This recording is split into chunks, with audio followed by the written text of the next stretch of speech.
जय श्री राम दोस्तों। आज हम कक्षा 10वीं का जो टॉपिक है यह दंतुरित मुस्कान कविता है, इसके बारे में हम पढ़ेंगे, जिसके राइटर है नागार्जुन। तो सबसे पहले नागार्जुन के बारे में पढ़ते हैं, इनके जीवन परिचय के बारे में पढ़ते हैं। नागार्जुन का जन्म हुआ था 1911 में हुआ था। दरभंगा सकल का गांव था और बिहार के ये रहने वाले, यानी इनका राज्य था वो था बिहार। और इन्होंने अनेक पुस्तकों की रचनाएं की, जैसे युगधारा, सतरंगे पंखों वाली, हजार हजार बाहों वाली, तुमने कहा था, पुरानी जूतियों का कोरस, आखिर ऐसा क्या कह दिया मैंने, मैं मिलिट्री का बुड्ढा घोड़ा। ये इनकी प्रमुख रचनाएं हैं। और दोस्तों, सबसे मुख्य बात यह है कि नागार्जुन रचनावली है, उसके खंड है 7। कितने खंड है? 7। नागार्जुन रचनावली है वो 7 खंडों में प्रकाशित हुई है। और एक विशेष बात इनके बारे में ये है कि ये 1936 में दोस्तों श्रीलंका गए और वहां पे इन्होंने बौद्ध धर्म ग्रहण किया, और इसके जस्ट 2 वर्ष के बाद में ये वापस दोबारा भारत में लौट के आ गए। और एक विशेष बात है इनके बारे में कि ये मैथिली भाषा में यात्री के नाम से जाने जाते थे दोस्तों। सबसे महत्वपूर्ण बात, मैथिली भाषा में यात्री के नाम से जाने जाते थे। और ये व्यंग्य में भी माहिर थे, और व्यंग्य में माहिर होने के कारण इनको आधुनिक कबीर के नाम से भी जानते थे लोग, ठीक है ना। तो परीक्षा में अगर आ जाए कि आधुनिक कबीर किस कवि को कहा जाता है, तो दोस्तों आंसर होगा नागार्जुन। क्यों कहते हैं आधुनिक कबीर? क्योंकि ये व्यंग्य में क्या थे? माहिर थे। अब दोस्तों, अब आ जाते हैं सीधा अपन कविता के ऊपर। यह दंतुरित मुस्कान, यह दंतुरित मुस्कान जो कि नागार्जुन द्वारा लिखी हुई है। तुम्हारी यह दंतुरित मुस्कान, दंतुरित का मतलब होता है दांतों वाली। दंतुरित का मतलब क्या होता है? दांतों वाली। तुम्हारी यह दंतुरित मुस्कान मृतक में भी डाल देगी जान, धूली धूसर तुम्हारे ये गाल, छोड़कर ताला मेरी झोपड़ी में खिल रहे जल जान, परस पाकर तुम्हारा ही प्राण पिघल कर जल बन गया होगा कठिन पाषाण, छू गया तुमसे की झड़ने लगे बड़े पड़े शेफाली के फूल, बांस था की बबूल, तुम मुझे पाए नहीं पहचान, देखते ही रहोगे अनिमेष, थक गए हो आंख लूं मैं फेर, क्या हुआ यदि हो सके परिचित न पहली बार, यदि तुम्हारी माँ न माध्यम बनी होती आज, मैं न देख सकता देख, मैं न पाता जान, तुम्हारी यह दंतुरित मुस्कान, धन्य तुम माँ थी तुम्हारी धन्य, चिर प्रवासी में इतर मैं अन्य, इस अतिथि से प्रिय तुम्हारा क्या रहा संपर्क, उंगलियां माँ की कराती रही मधुपर, देखते तुम इधर कन की मार, और होती जब की आंखें चार, जब तुम्हारी दंतुरित मुस्कान मुझे लगती बड़ी ही चवी मार। ठीक है, तो हम नागार्जुन की कविता है दंतुरित मुस्कान, इसके बारे में पढ़ेंगे। दंतुरित, तुम्हारी यह दंतुरित मुस्कान, यहाँ पे कवि क्या कह रहे हैं? जो एक छोटा सा बालक है उसकी मुस्कान कैसी है? बड़ी ही मनोहारी मुस्कान है, सुंदर लगने वाली है, मन को भाने वाली है। ठीक है ना। उस मुस्कान के बारे में कवि यहाँ पे वर्णन करते, वो भी मुस्कान कैसी, दंतुरित मुस्कान। दंतुरित का मतलब जो छोटा बच्चा होता है जब वह हंसता है और हंसने के बाद में उसके दांत हैं थोड़े बाहर आते हैं, तो वह हंसी है, वह स्माइल है दोस्तों, बड़ी क्यूट लगती है। तो उसी के बारे में कवि ने वर्णन किया है कि तुम्हारी यह दंतुरित मुस्कान मृतक में भी डाल देगी जान। तुम्हारी ये जो मुस्कान है, ठीक है ना, वो जो मरा हुआ व्यक्ति है उसमें भी प्राण फूंकने वाली ये मुस्कान है तुम्हारी। ऐसी मनोहारी मुस्कान है कि जो मरा हुआ व्यक्ति है बिल्कुल उसके अंदर कठोर पाषाण व्यक्ति है, मरा हुआ है, जिसके अंदर जान नहीं है, नीरस है बिल्कुल, ठीक है ना, उसके अंदर भी एक आशा की किरण है, वो जाग उठती है। इसके कारण अगर वह छोटे बच्चे की दंतुरित मुस्कान को देख ले तो उसमें एक आशा की किरण है, वो जाग जाती है, उसमें एक नया उत्साह, नया जोश है, वो जागृत होने लगता है। दूली दूसर तुम्हारे ये गात, गात का मतलब होता है दोस्तों शरीर, गात का मतलब शरीर।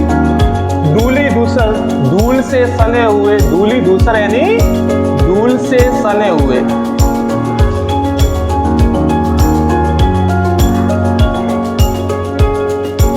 धूली दूसर यानी धूल से सने हुए।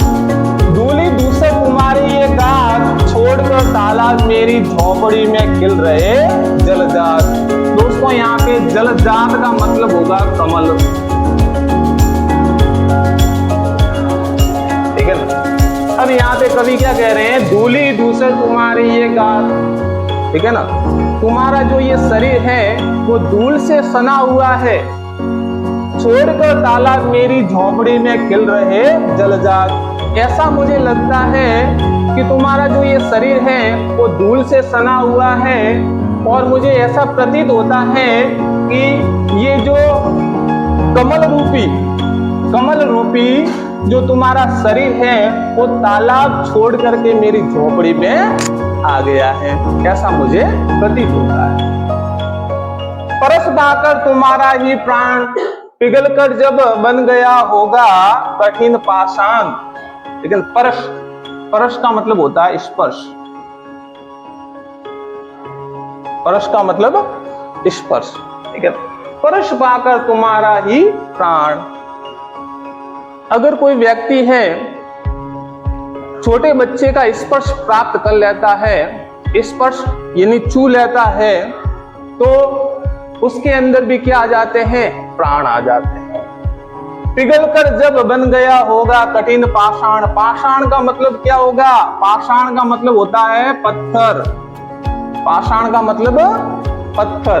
अब यहाँ पे कवि यहाँ पे ये कहना चाहता है कि पिघलकर जल बन गया होगा कठिन पाषाण। जब तुम्हारी दंतुरित मुस्कान देखता हूँ या तुम्हारा स्पर्श प्राप्त करता हूँ, तब जो कठोर हृदय वाला व्यक्ति होता है वो भी कोमल बन जाता है। कैसा बन जाता है, कोमल बन जाता है। भाव यहाँ पे कवि का यही है कि पिघलकर बन गया होगा कठिन पाषाण पत्थर, यानी कठोर हृदय वाला व्यक्ति भी अगर तुम्हारा स्पर्श प्राप्त कर लेता है तो वो कैसा हो जाता है, कोमल हृदय वाला हो जाता है। कवि का भाव यही है, छू गया तुमसे कि झड़ने लग पड़े शेफाली के फूल। बांस था या बबूल, बांस था या बबूल। ये बांस और बबूल, बांस और बबूल दोस्तों कठोरता के सूचक है, कठोरता के सूचक है। तो यहाँ पे कवि ये कह रहा है कि छू गया तुमसे कि झड़ने लग गए शेफाली के फूल, ठीक है ना। अगर तुम्हें कोई स्पर्श करता है, तुम्हें कोई छू लेता है, तो उस व्यक्ति को भी ऐसा लगता है जैसे वह शेफाली के फूल के समान वह बच्चा क्या है, नाजुक है। शेफाली के फूल बहुत ही कोमल होते हैं दोस्तों। अगर शेफाली के फूल को अगर स्पर्श कर लें तो वो जल्दी ही टूट जाते हैं, मुरझा जाते हैं, ठीक है ना। तो ये जो शेफाली के फूल हैं वो कोमलता का सूचक है यहाँ पे। तो यहाँ पे कवि ये कहना चाहता है कि अगर कोई बच्चा है वह किसके समान है, शेफाली के फूल के समान कोमल है, ठीक है ना। बांस था कि बबूल, अगर उस शेफाली के फूल के समान जो बच्चा कोमल है, अगर कोई व्यक्ति अगर उसको स्पर्श कर लेता है तो यहाँ पे कठोर हृदय वाला व्यक्ति भी कैसा बन जाता है, बिल्कुल निर्मल बन जाता है, शांत बन जाता है, ठीक है ना। एकदम कोमल, शांत, निर्मल बन जाता है। दोस्तों आगे पढ़ते हैं। तुम मुझे पाए नहीं पहचान, देखते ही रहोगे अनिमेष। अनिमेष का मतलब क्या होता है दोस्तों, लगातार, लगातार देखना या एकटक देखना, लगातार देखना यही सही है, ठीक है ना। या एकटक देखना यानी लगातार देखना, मतलब बिना पलक झपकाए उस व्यक्ति को देखना, उसको कहते हैं अनिमेष। तो अब आगे कवि क्या कहता है, तुम मुझे पाए नहीं पहचान, देखते ही रहोगे अनिमेष, ठीक है। क्या हुआ, कवि यहाँ पे ये कहता है कि क्या हुआ, अगर तुमने मेरे को देखा और तुमने मेरे को पहचाना नहीं तो क्या हुआ इसमें, तुम लगातार मेरे को देख रहे हो और देखने के बाद में भी तुम पहचान नहीं रहे हो, इसका क्या कारण है। इसका कारण भी लेखक बताता है, थक गए हो, तुम लगातार मुझे देख रहे हो, तुम थक चुके हो। आंख लूं मैं फिर, अब तुम लगातार मुझे देख रहे हो, मैं ये समझ रहा हूं कि तुम थक चुके हो, इसलिए मैं ही अपनी आंखें हैं वो तुम्हारे से हटा लेता हूं। क्या हुआ यदि हो सके परिचित न पहली बार। क्या मतलब, अगर तुमने देखा, मैंने देखा, तुमने मुझे पहचाना नहीं पहली बार में, तो उससे कोई ज्यादा विशेष बात नहीं है। यदि तुम्हारी माँ न माध्यम बनी होती आज, मैं न सकता देख, मैं न पाता जान, ठीक है ना। यदि तुम्हारी माँ है, हम दोनों के बीच में सहारा नहीं बनती तो मैं तुम्हें कभी भी देख नहीं पाता। यानी तुम्हारी माँ सहारा बनी, इसलिए तुम इस धरती पर अवतरित हुए और मैं तुम्हें देख सकता हूं और मैं तुम्हें जान सकता हूं। तुम्हारी ये दंतुरित मुस्कान, तुम्हारी ये मधुर जो दांतों वाली मुस्कान है वो मैं देख पा रहा हूं। धन्य तुम माँ भी तुम्हारी धन्य, चिर प्रवासी में इतर में अन्य।